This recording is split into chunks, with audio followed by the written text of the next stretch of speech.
It looks like Robinhood's Dogecoin wallets will finally come out in September. So, let's talk about it. Hello guys, and welcome back to Crypto Fire, where we talk about Dogecoin, cryptocurrency, and investing.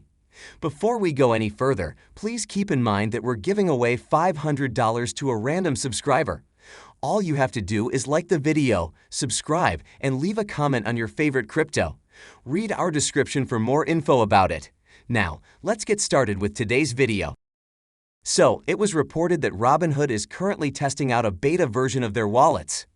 A beta version of its iPhone app showed the company's work on this as well. There was also a hidden image showing a waitlist page for users signing up for a crypto wallet feature. The company's retail shareholders have long waited for a crypto wallet.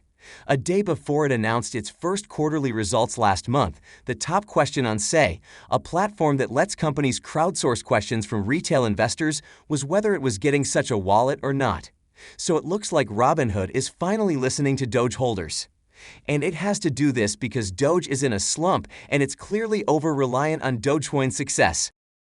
For Dogecoin, earlier this month, it said it would roll out crypto recurring investments, allowing users to buy digital coins commission-free and with as little as $1 on a schedule of their choice.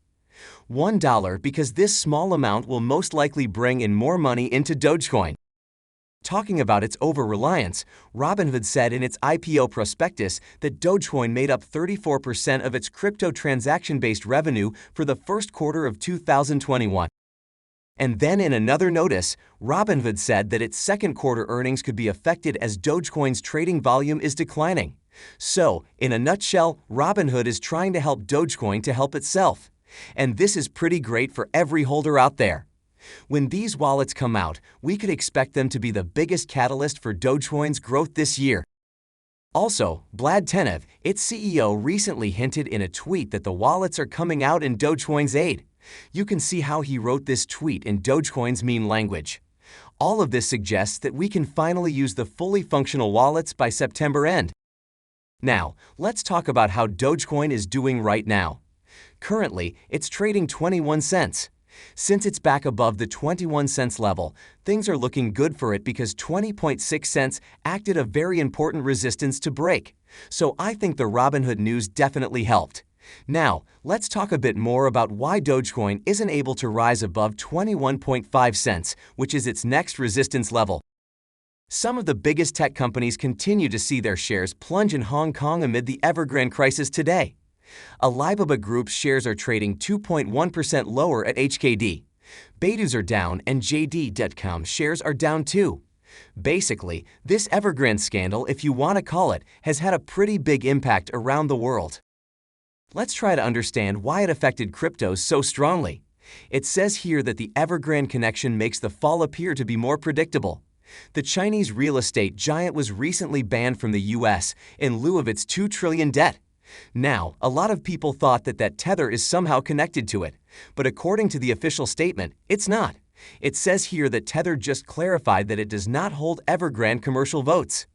Now, people are comparing this crash with the 2008 stock market and housing crash because of the similar growth of the subprime mortgage market beginning in 1999.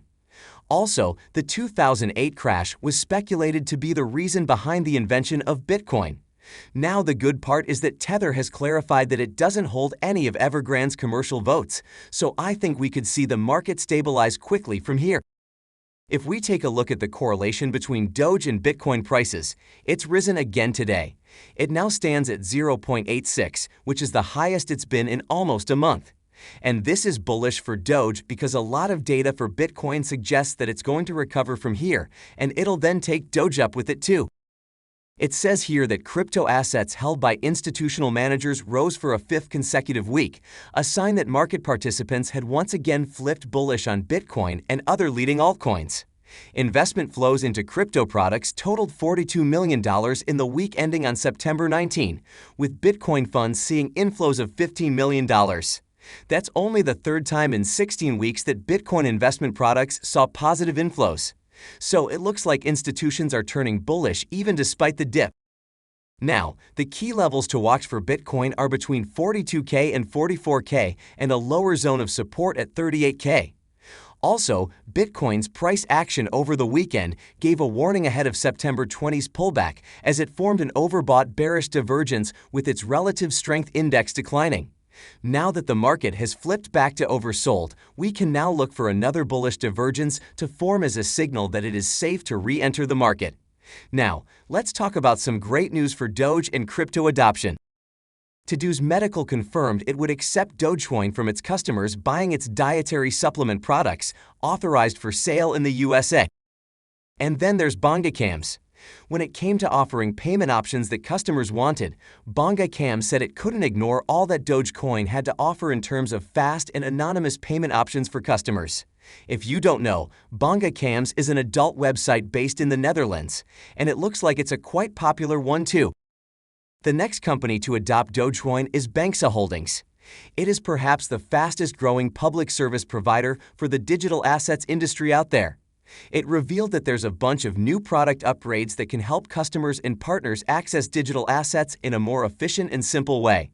The firm added 17 new coins during the month of August, and these include Dogecoin, Engine Coin, Avalanche, Compound, and Polygon. Talking about adoption, some great news came out for Bitcoin as well. Brazil's biggest investment bank, BTG Pactual, is launching direct Bitcoin and Ethereum buying and selling through a new platform called Mint.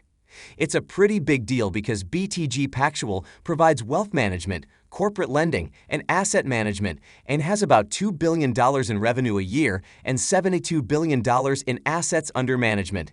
Its CEO said that we will make available Bitcoin and Ethereum trading to meet the demand from our customers who wish to invest in cryptos. As a new asset class, we will also have content to educate and inform our customers about these assets and the technology. So, because of this, we could see a lot of institutions enter into Bitcoin and Ethereum.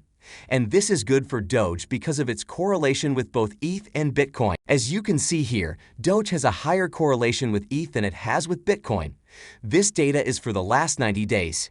As I just showed you, for the last 30 days, the correlation stands at more than 0.8 for Bitcoin. So this implies that Doge currently has a very strong correlation with Ethereum too. So let's take a look at how Ethereum is doing too.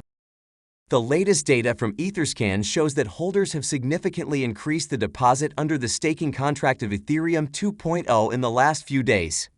The contract now has over 7.7 million ETH worth approximately $25 billion.